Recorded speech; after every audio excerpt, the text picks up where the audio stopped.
എന്നെ കാണാൻ അത്ര ഭംഗിയില്ലെങ്കിൽ നീ എന്തിനാണ് പിന്നെ പിന്നെ എന്റെ പിന്നാലെ വരുന്നത്? ഇയാള് ഞാൻ മോനിങ് മാറി. എനിക്ക് കാഴ്ച ബംഗ്ലാവിലൊക്കെ പോകുന്നത് വലിയ ഇഷ്ടം. തന്നെ കാണുമ്പോഴേ എനിക്ക് അങ്ങനത്തെ ഒരു തോന്നല. അതുകൊണ്ടാ കൂടെ കൂടെ ഇങ്ങനെ നോക്കുന്നത്. എന്റെ അച്ഛനെ വല്ലതും പറഞ്ഞോണ്ടല്ലോ.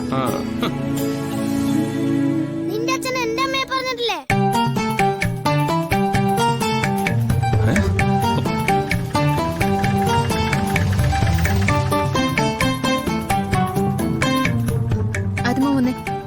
നമ്മളൊരു നല്ല കാര്യത്തിന് പോവാം. മോശം കാര്യം കേട്ട് നിന്നാലേ നമ്മൾ പോകുന്ന കാര്യവും അതുപോലെ തന്നെയാവും. വാ.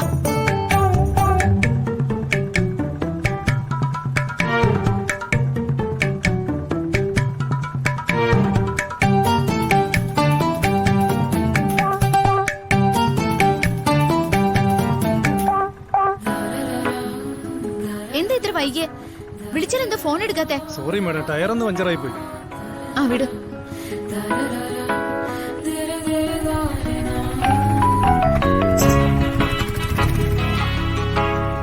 നല്ലൊരു അവസരം വേസ്റ്റാക്കി. എന്താ എന്ത്? അമ്മാവ നോക്കിക്കോ, മിക്കവാറും ഈ വീടിനകത്തൊരു കൊലപാതകം നടക്കും. ഞാൻ അവളെ അങ്ങ് കൊല്ലും. നിനക്ക് വേറെ പണിയൊന്നുമില്ലേടാ? ഒന്നാമത് നിന്റെ മനസ്സിലെ വലിയൊരു അബദ്ധം കിടക്കുന്നുണ്ട്. അന്ന് മാരേജ് ബ്യൂറോയില് പത്മ ടീച്ചർ നിന്നെ കാണാൻ വന്നൊന്നും അല്ല. പിന്നെ അതെ, ജ്യോതി മോളുടെ കല്യാണക്കാര്യം ചോദിക്കാൻ വേണ്ടിട്ടാ ടീച്ചർ അവിടെ എത്തിയത്. നീ കാര്യം മനസ്സിലാക്കാതെ ആ ടീച്ചറോട് എന്തൊക്കെയോ സംസാരിച്ചു. എന്നിട്ട് അമ്മാവൻ എന്താ എന്നോട് ഇത് നേരത്തെ പറയാതിരുന്നത്? അതിന് നീ എന്നെ വാ തുറപ്പിച്ചല്ലേ എനിക്ക് വല്ലതും പറയാൻ പറ്റൂ. അല്ലെങ്കിൽ ആ ടീച്ചറെ പറ്റി പറഞ്ഞു തുടങ്ങിയ അപ്പോഴേ നീ ചാടിക്കടിക്കയല്ലേ. എടാ, മനസ്സിലുള്ള തെറ്റിദ്ധാരണ തിരുത്തിക്കൊണ്ടെന്ന് കരുതിട്ടാ ഞാൻ ഇപ്പൊ ഇത് പറഞ്ഞത്. ഇനി നീ എന്താന്ന് വെച്ചാ ചെയ്തോ. സ്കൂളിൽ പോണില്ലേ ഒരു അച്ഛനും മോളും? Bloody fool. ഇങ്ങനെ നേരത്തെ എന്നോട് പറഞ്ഞാലെന്താ? അച്ഛാ, നമുക്ക് പോണ്ടേ?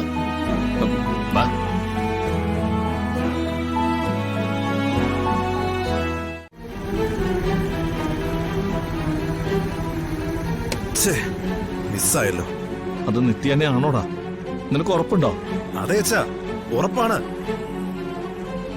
ഇനി എവിടെ ചെന്ന് തിരയാനാ?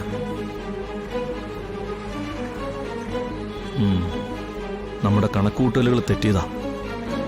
നിത്യമോള് ഈ നഗരത്തിൽ തന്നെയുണ്ട്.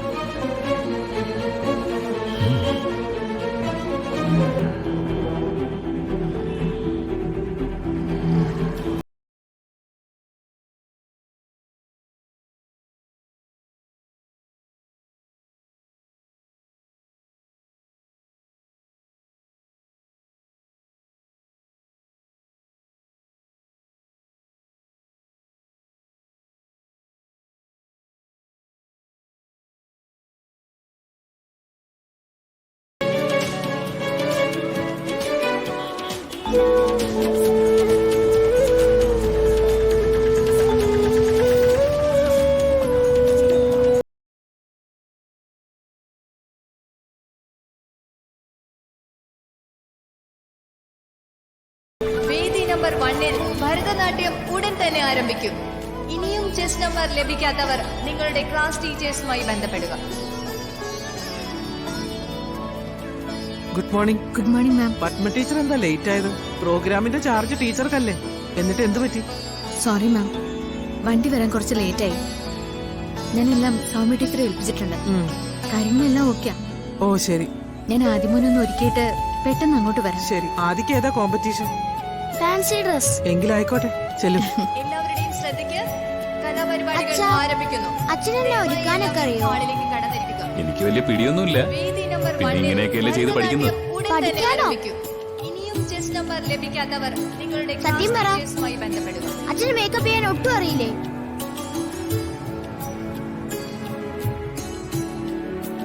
അല്ല, തീരെ അറിഞ്ഞൂടാന്നല്ല, എനിക്കത്ര പരിചയമില്ലെന്നാ ഞാൻ ഉദ്ദേശിച്ചത്. കല്യാണമോളെ എന്റെ കൂടെ വിട്ടാ ഞാൻ ഒരുക്കിക്കോളാം.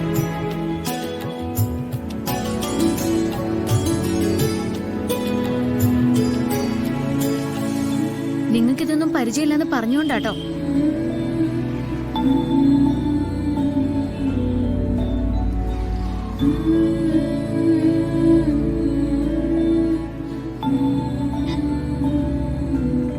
വേണ്ട, എന്റെ മോളെ ഞാൻ ഒരുക്കിക്കോളാം.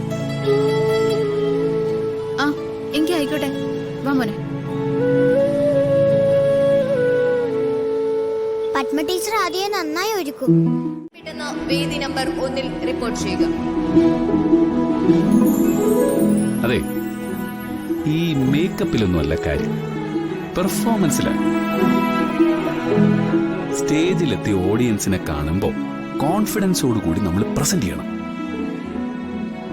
മനസ്സിലായോ? ആ, കോൺഫിഡൻസ് ആണ് പ്രധാനം.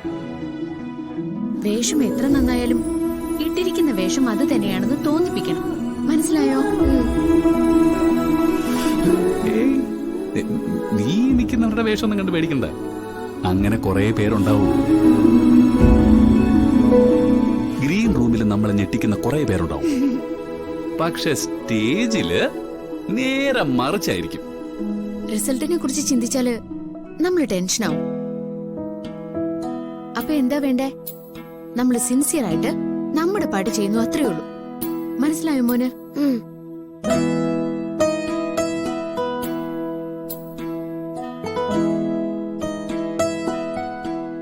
ഓക്കേ,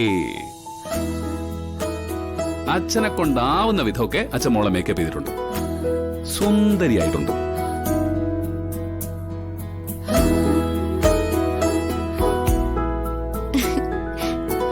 ഇപ്പൊ അമ്മയുടെ മോനല്ല, ശരിക്കും യശോദയുടെ കണ്ണൻ തന്നെയായിട്ടുണ്ട്. അയ്യേ, നീ അങ്ങോട്ട് നോക്കൊന്നും വേണ്ട. നീ നിന്നിൽ കോൺസെൻട്രേറ്റ് ചെയ്യും. അല്ലെങ്കിൽ ഇതെന്റെ യശോദയല്ലേ?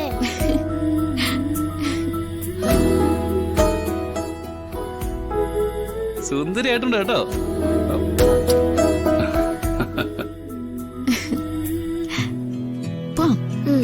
വാ